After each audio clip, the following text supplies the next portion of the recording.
हाँ जी, असीस collection and boutique.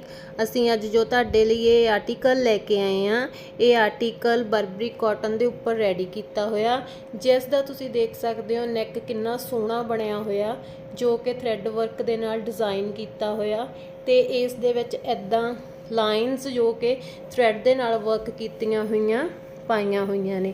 ਤੁਸੀਂ ਦੇਖ ਸਕਦੇ ਹੋ ਇਹਦਾ ਜਿਹੜਾ ਘੇਰਾ ਉਹ ਕਿੰਨਾ ਸੋਹਣਾ ਵਰਕ ਹੋਇਆ ਹੋਇਆ, ਜਿਹੜੀਆਂ ਇਹਦੀਆਂ ਬਾਹਾਂ ਦੇ ਉੱਪਰ ਵਰਕ ਆ ਉਹ ਬਿਲਕੁਲ ਨੀਟ ਤੇ ਕਲੀਨ ਆ, ਜੋ ਕਿ ਕੱਟ ਦੀ ਤਰ੍ਹਾਂ ਬਣਿਆ ਹੋਇਆ।